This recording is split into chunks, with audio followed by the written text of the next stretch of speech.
Saudaraku, tempat pemungutan suara atau TPS 113 di Kampung Tanah Merah, Jalan Perjuangan Tugu Selatan, Koja, Jakarta Utara tak memperpanjang waktu pencoblosan.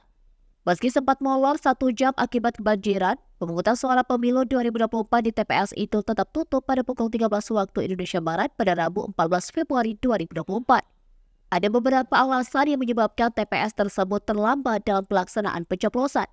Salah satunya adalah TPS tersebut terdampak banjir akibat hujan dengan intensitas tinggi yang mengguyur wilayah Kampung Tanah Merah sejak pukul 1 waktu Indonesia Barat. Karena kebanjiran ini juga yang membuat TPS 113 terpaksa bergeser 1 meter ke tempat yang lebih tinggi. Selain alasan tersebut, pengambilan logistik dari pos RW 7 Kelurahan Tugu Selatan ini menjadi terhambat akibat hujan deras pagi tadi.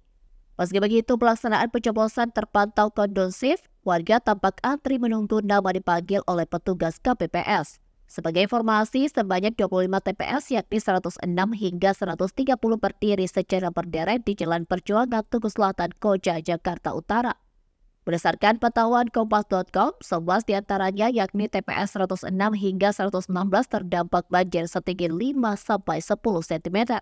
Kampung Tanah Merah merupakan wilayah pertama yang dikunjungi calon presiden atau capres nomor urut 1 Anies Baswedan saat memulai kampanye dalam pemilihan presiden atau Pilpres 2024 yakni 28 November 2023.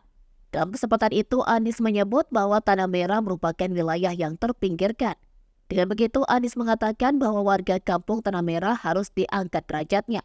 Anies sempat menjanjikan untuk menyelesaikan permasalahan agraria di Kampung Tanah Merah ini.